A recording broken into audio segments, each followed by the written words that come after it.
There's the 8 wonders of the world, and this one's got to be one of the 8 wonders of the 80s. It's very perplexing. Coming up, a band that's included in many of the top one-hit wonder countdowns.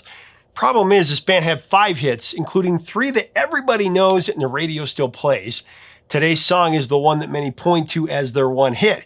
It also finishes in the top 10 countdowns of worst songs ever. That's why I wanted to cover it. It's definitely not one of the worst songs ever. It's a classic from the 80s that did a couple of really cool things. It became an accidental catchphrase of the decade that defined the 80s, and it introduced a new word into many dictionaries, which also happened to be the band's name. When this singer brought the song to his bandmate, he wanted nothing to do with it. He thought the band was too smart for this song, and it was just too commercial. But it became a smash, and its iconic music video was banned for being too visually dangerous for some, with the potential to cause a severe medical condition. The band is here to tell the story, and is coming up next on Professor of Rock. Hey music junkies, Professor of Rock, always here to celebrate the greatest artists and the greatest songs of all time. You know, if you used to watch MTV like it was going out of style, 24/7 like I did, this is your place. Man, back in the 80s, it was just so great. Subscribe below right now to be a part of our daily celebration of the rock era with the interviews to match, and look us up on Patreon. So it's time for another episode of our series Revelations. This is where featured artists reveal rare stories about their greatest songs.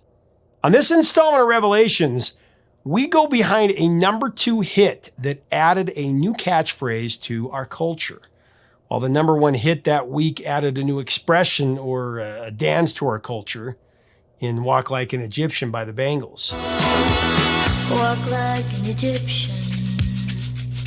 Wang Chung's Everybody Have Fun Tonight, Everybody Wang Chung Tonight. That became a mainstay in our cultural vernacular.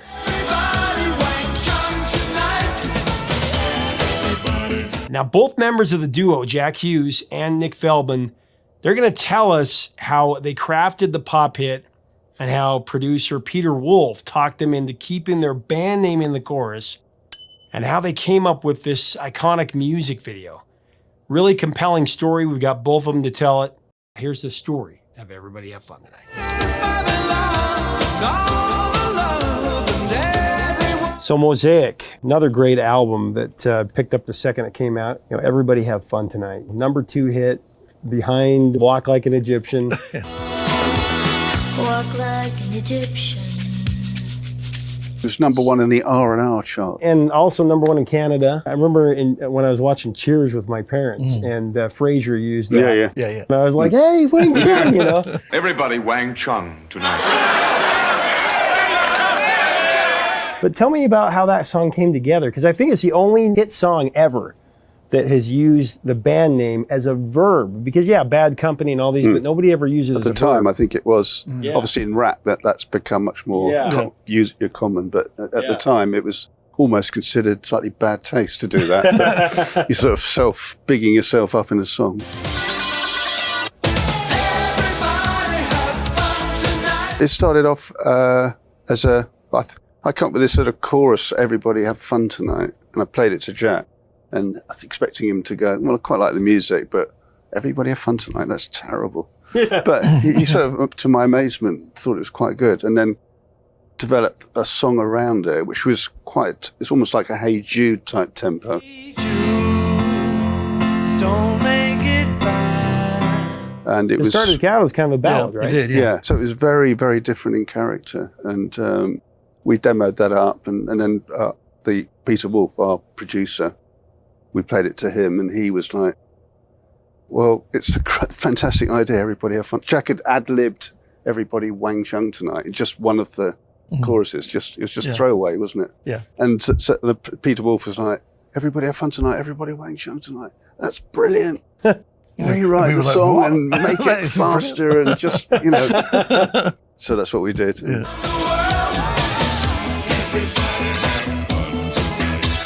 It came together in the studio, really. We were recording Mosaic, and it sort of just evolved. You know, usually we'd go into the studio with everything written and prepared, but this time that came about in quite a spontaneous way. The final version of it. Yeah. And the video, such an iconic video. In fact, somebody said that it was banned in some places because somebody thought it would cause epileptic seizures, right? Exactly right. Yeah. You know? In the UK, they banned. But tell me about recording the video. The video was great because we got to work with Kevin Godley and Lol Cream, and they were the sort of top boys in the game at that time, you know. Every breath you take. And it was a great video to make because what we had to do was just stand as still as we possibly could and deliver the song, you know, and delivered it like sort of 20 times or something. And then some poor guy who probably had a nervous breakdown actually physically cut the little bits of, you know, celluloid together to make that video. It was a, you know, amazing bit of post-production.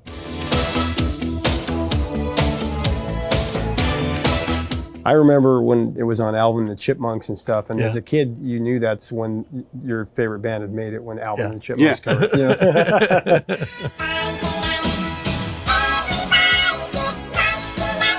I mean, it's been Beavis and Butthead, Futurama, Veronica, Mars, that 70s Yeah. shows, How I Met Your Mother. So, do you want a Wang Chung tonight? I don't know. Why don't you just call it Operation Wang Chung, ass? Everybody have fun tonight. Jack and Crack Witch Week. What's that guy doing back there? He's Wang Chunging. We threw 2 parties. Everybody had fun. Everybody wanged. Everybody chunged. No regrets. That's my motto. That and everybody Wang Chung tonight. Because it really has that 80s element It does. that is just, it's party time, man. Yeah. Have a good time, you know, Yeah. kind of thing. Yeah. It's still getting used, you know, all the time, you know, regularly now. Everybody Wang Chung tonight. I always was curious, when you were working on Mosaic, did you and Nick ever struggle with the direction of the band at that time? Because here you are, you had Dance Hall Days. Dance. And I dance all But then you do To Live and Die in LA. to live and die in LA. It's kind of a hard thing to be smack dab in the middle of art and commerce. You have to write the hits, but you also want to write something that that is the reason that blood flows through your veins. I mean, I know that you're very much that type of a person, as I've spoken to you in the past, that it has to mean something. And so was that ever something that was there? Yeah, it sort of came, I think it probably came to a head more with The Warmer Side of Cool, actually, the album after, you know. With Mosaic, I think, you know, Nick and David Massey, our manager, decided that they wanted to work with Peter Wolf. Peter had just had a big hit with We Built This City on Rock and Roll.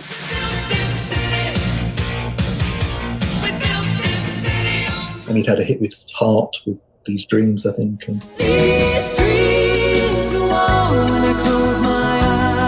this kind of stuff, which was frankly music that I didn't like very much, you know. But, you know, I also saw that I saw there was a game to be played. And, you know, it's like, and sure, Jack, if you want to write another song like To Live and Die in LA and do that, fine. Do you know what I mean? But you won't have a record deal, you know. So you got to play this game, you know. So I kind of thought, okay, that's what I got to do, you know. So I remember, you know, Peter was from Vienna in Austria, although he'd lived in LA for many years and he was in Frank Zappa's band, and he trained as a sort of concert pianist, basically. But then he went AWOL and joined Frank's band. And Jam in Joe's garage.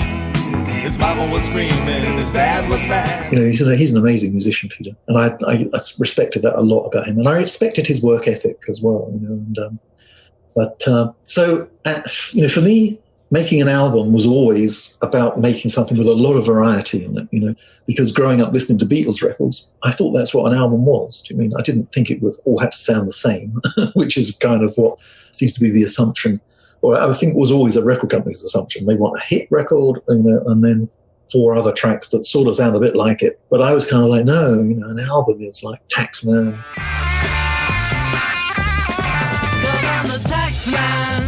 Eleanor Rigby. Variety is the thing, you know. So I felt comfortable within that, you know. So the tracks, you know, you know, The World in Which We Live on Mosaic, you know, I guess was the track that I put a lot of effort into.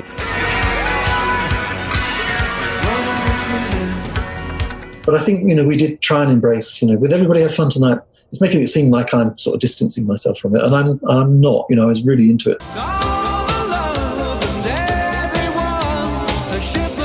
But I kind of like again, one of the things I loved about making Mosaic was that Peter knew all the session singers and players in LA, and he got Saida Garrett to come in and sing with us on some of the tracks. And Saida at that time was working with Michael Jackson on Thriller and stuff, and she wrote Man in the Mirror for Michael.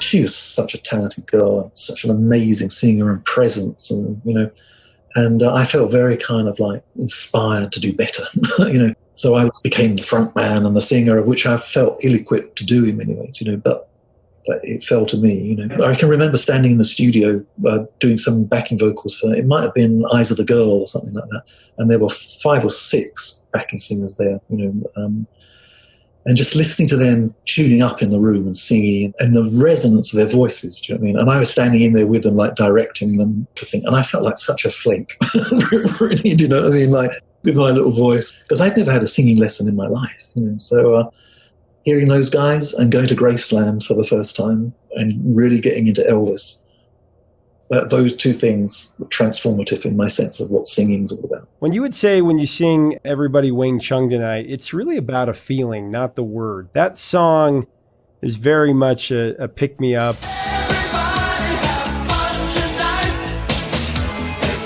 The original demo of the song was made around the Christmas holiday. Yeah. It was a year or 2 before Mosaic. Tell me about that. I think a year before. Yeah. Not so long before, but yeah, we were making it around the Christmas holidays, and the demo version. Well, on the Orchestral album that we did back in 2019, is that when it came out?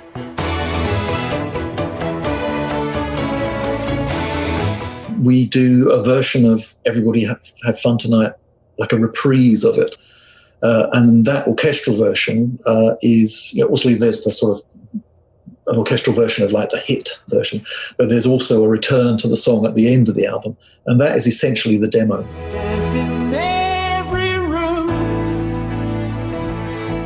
And essentially that's how I wanted it to sound. This big orchestral Christmassy kind of thing, and so yeah, that was all part of the thinking originally. So that kind of had a little bit to do with it when you were doing around the Christmas time, that kind of festive spirit. Yeah, it did. I remember putting these sparkly bells on it, and in those days there was a keyboard called an emulator. We couldn't afford a Fairlight, and I think the Synclavier had come out, and we certainly couldn't afford those. They were literally like $250,000, these things, but we had an emulator. They were like $10,000 or something, so we got the record company to get us one, I think. But they were great for that. I mean, little 8-bit samples, terrible bandwidth and stuff. But, they had French horns that sounded a bit like French horns, and strings that sounded a bit like strings. And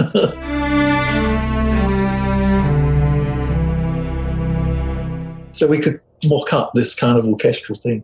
And funnily enough, when we were doing the orchestral version with the real orchestra, Nick was kind of like, well, where are those French horns? And I go, well, it's sort of in there. He goes, yeah, but they don't have that bite, do they? No, I guess we could put samples in to do that. And he was like, well, I think we should. So we're not going back to the emulator exactly, but, there is a bit of sample in there just to get a certain what it is to the sound. It's that really high part for you that is really great, but man, I don't know how you hit those notes. Yeah, but in the studio, everything's possible. It was doing it live that was the problem.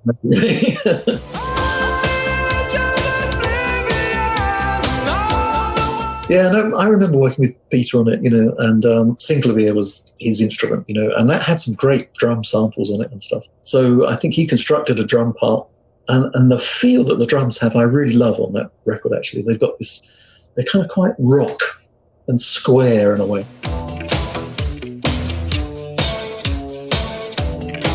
But they've got this forward driving thing that has a lot of personality, a lot of Peter's personality in it somehow, And we just sort of built it up, I think, I was playing like my Fender Strat in those days, going through a JC 120, quite a sort of sparkly classic sound, 80s kind of sound, But yeah, we worked for a few weeks in London on it, and then we worked for a few weeks in Vienna, because that part of my deal, if we're going to work with Peter, then let's at least make it fun for me.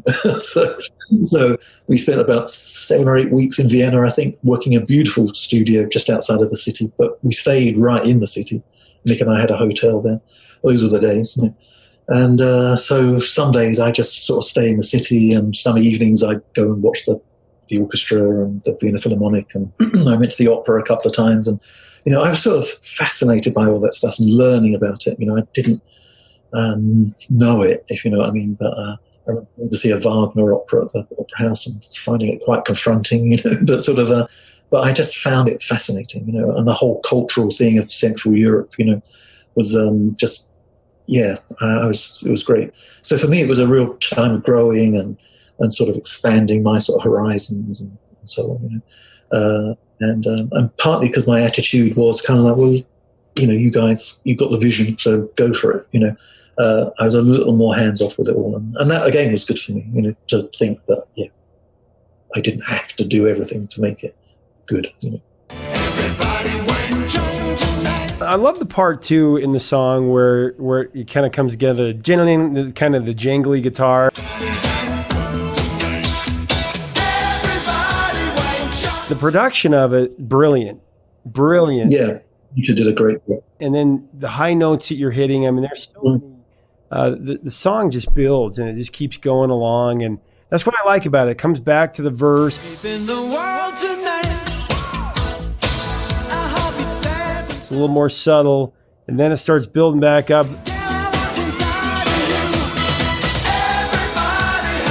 Everybody, and it becomes that party song. That's what I love about it. Yeah, no, it's a cool record, and I mean, playing it live is always a blast, and people love it.